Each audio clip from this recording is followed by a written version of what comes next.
Welcome to the Dear Applicants podcast, where we dive into practical tips, insightful interviews, and explore personal stories that will hopefully inspire and motivate you to pursue your dreams and achieve your university admission goals.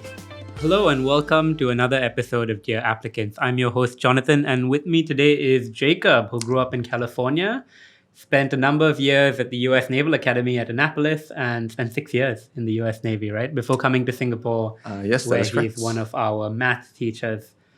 Tell us about yourself, Jacob, apart from all the stuff I already said. All right. Like you said, I spent a big chunk of my time in the U.S. Navy, and afterwards I moved to Singapore to actually be closer to my wife. She's actually bonded here, so I had moved to Singapore for her. So after I got here, I started looking for work, and I like teaching people, I like helping people learn. So I figured IvyPrep would be a great career choice for me. So I'm here now. Cool. So let's start at the beginning. Okay. Tell us about growing up. That was a long, long time ago. Yes. Many leagues away. I did grow up quite some time ago, which was nice. I grew up in Southern California, a very, very hot place called El Centro. It's very close to the Mexican border. So it's a border town. Again, Southern California border town, kind of like San Diego, but very, very further east, a lot drier weather. Mm-hmm. A little bit lower elevation. Unfortunately, we have a little bit less mountains, definitely a whole lot less oceans than in San Diego. But despite that, I always liked being near the water, so I decided I wanted to join the Navy. I talked to my grandfather, who was a Navy veteran, and he recommended that I try my shot at the academy. So I went through the application process for that, which was crazy involved. You need to get a congressional nomination, along with your typical SAT scores, your interviews, your GPA, extracurricular activities, all sorts of things.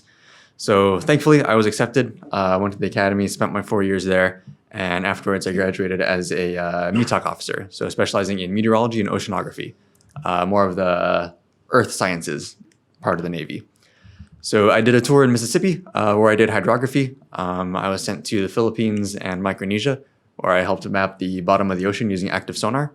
And then from there, I moved to Japan, working at a data center. Not as exciting. It was a short tour. Mysterious data center. It was nice. I enjoyed my time in Japan a lot. The hours were long, but the time off was also quite long as well. I was able to explore around, see a lot of Japan that I probably wouldn't have been able to see otherwise. And then from there, again, I moved to Singapore for love. And living and working here now. Going back to your university applications, the Naval Academy, you said there were quite a lot of things on that long list to tick off, right? Yes. Would you say it's pretty similar to what students have to go through today with the addition of that congressional nomination? Or were there a bunch of other hoops? I'm guessing there were fitness tests and whatnot. So there were some fitness tests. See how far you could run. I think push-ups, sit-ups was the other one. You had to do vision tests, some sort of lung. I think they were checking for either scoliosis or tuberculosis or something. You had to do a chest x-ray. And then from there, along with your typical, SAT, ACT scores, high school GPA, your extracurricular activities, you had to do rounds upon rounds of interviews. And then along with that, the congressional nomination, like you mentioned. And where did your granddad, right, had served in the Navy. This would have been during, Korea? Yes. Okay. So he did 25 years enlisted in the Navy. Long time. And then afterwards, he did 25 years as a shipbuilder. Oh, okay. Yeah. And so apart from, of course, the family connection, why the Navy? Because you were bonded to it, right? Or could you have left after your bachelor's? So my bachelor's program was a bonded program. Okay. So I go there for 4 years, and then in turn, I work for them for 5-ish years. So at that point, then yes, I would have had to stay in the Navy. And so why make that decision, bonding you to one place? So it was a really good deal at the time. Free college, getting out of home, seeing the world. I'm sure you've heard the slogan before, join the Navy, see the world, right? And, that I did. I saw a lot of places I wouldn't have been able to see otherwise. Like I mentioned before, the Philippines, Micronesia, Guam, and then living in Japan, which was phenomenal. And I wouldn't have been able to get that if I had not joined the Navy. So that was definitely something I was willing to do. Okay. And why oceanography? So I really liked oceanography. I had initially started as an aerospace engineer, but found that wasn't exactly to my liking. So I changed majors to oceanography, and I really enjoyed what they do. They actually went out on the water. They actually, did the science. They grabbed measurements, and I found that really interesting. So that's why I chose that as a degree. And then from there, that kind of led to me becoming a meteorology and oceanography officer. So what was it that you did on a day-to-day basis, the stuff that you can talk about? Would it be reductive to say you were mapping out the ocean floor? Yeah. Okay. So aside from, typical Navy stuff, a lot of paperwork, a lot of admin. Our command, we helped produce nautical charts. So if you've ever seen the ones that have like depth contours, different types of bottom types on a big square sheet of paper, we gather the data for that. So we use active sonar to get the depths of the water where we are. We attach those to GPS positions, and then we also take different various types of measurements for the water. So we have this thing called a bottom grabber. We drop that down, and it grabs samples of the ocean floor. Mm-hmm. If it's shells, corals, or soft mud, we'll put that in the chart as well. We also grab like water clarity data to see how far light can shine down, all sorts of different types of, just water measurements. And we pass that information off to the National Geospatial Intelligence Agency, and they produce charts. Oh, that was a lot. I understood about 50% of it. Is that something you want to go back to? I definitely wouldn't mind it. Again, I really like the science. I liked deploying to different places. Again, I loved going to the Philippines, Micronesia, Guam, places I would never have been to otherwise. I liked working on the boat. It was fun. Working on the boat, but still being able to go home every night. I think that was probably the big difference between being on a warship where you're out at sea for months at a time. I don't think I would enjoy that very much. Before we continue, I would like to take a quick break to remind you to subscribe to our podcast and leave us a review on your favorite platform. Your feedback helps us improve and to reach a wider audience to provide further insight into this arduous journey. Also, if you have any questions or suggestions for future episodes, feel free to email us at our email linked in the description below. We'd love to hear from you. And were there any specific projects that you had worked on, or was it more life at port that was the fun part? So when you're actually on deployment, there's not a whole lot to, I guess, keep you busy for your free time, because you are working quite long days. Anywhere between 10 to 12 hours. Okay. And then afterwards, you're doing cleanup, whether it's cleaning up the data or doing some sort of maintenance on the boat, putting stuff away for the day. You probably start around like 7 a.m. and finish around 6 to 7 p.m. So quite long days. But I did find the work quite meaningful. Like I mentioned before, when I was in Micronesia, we were updating nautical charts that were last mapped out in the 1930s with some guys dropping down a lead weight on a rope, pulling it back up and saying, all right, here's the 70 meter mark how on much this of the rope yeah. is wet. And they had other people on shore with compasses saying, all right, you are this many degrees from where I am, and some other person matching the locations and marking it down on a map.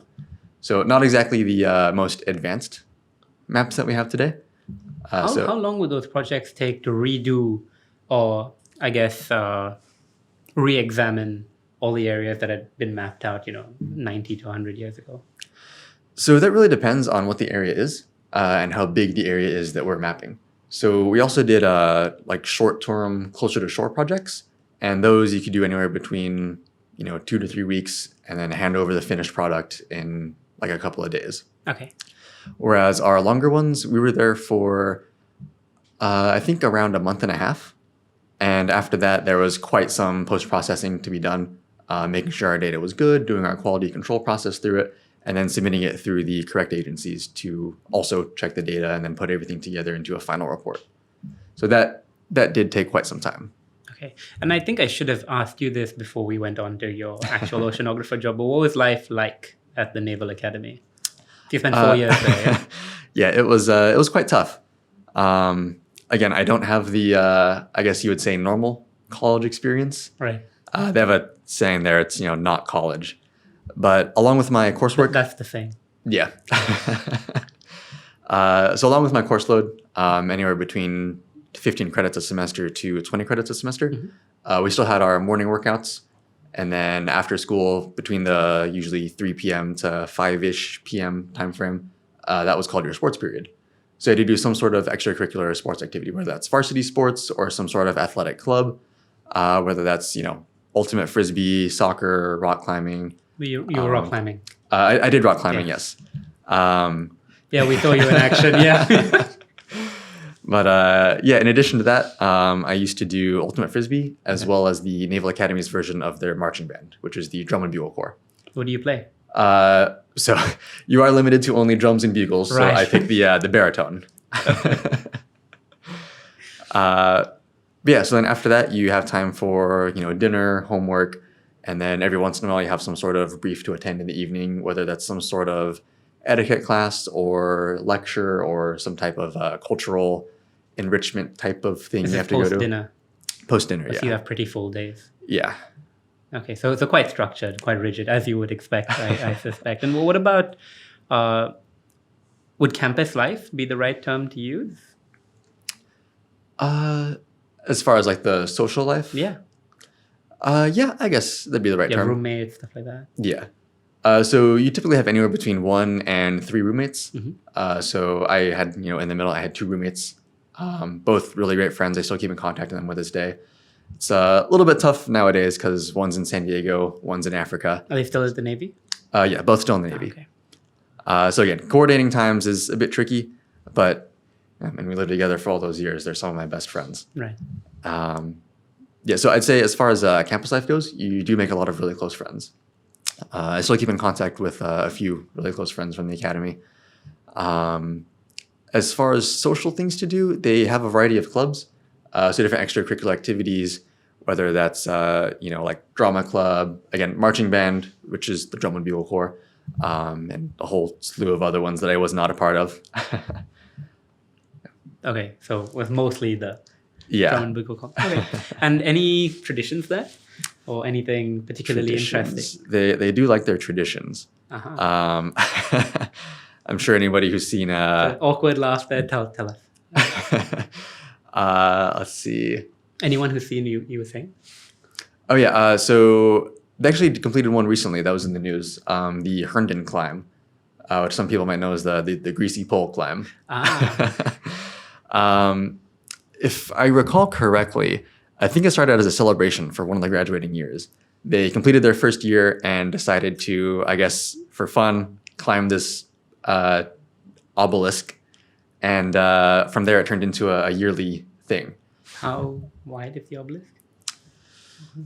Ooh, definitely too wide for one person to wrap their arms around. Okay. So think of a Washington Monument, but significantly scaled down. And you did it? Yes, I was not the one who made it to the top, but I was involved in the process. We typically gather the whole class together. You pack bodies in and throw people at top of each other. You throw people at the problem and make sort of a human pyramid. They're usually much sweatier and much slipperier than the rest of the pyramids out there. And someone's greasing this obelisk down. Yes. The night before, usually upperclassmen will come and just lard up this monument. So it's much, much more difficult to climb. And the whole time you're climbing it too, they have people spraying you down with hoses. So it's just a mess. How long has this tradition been going on? Ooh, that's a good question. I don't know. I think the first one happened early 1900s, whereas I think it became a regular thing somewhere around the 30s or 40s. Okay, so it's for quite a while. One. And what was your final posting in Japan? Yes, my final posting was in Japan. That's all for today's episode of Dear Applicants. Thank you so much for joining us. I hope that you found the content valuable and insightful. If you'd like to learn more about our guests or the topics we discussed, be sure to check out our show notes for links and further resources.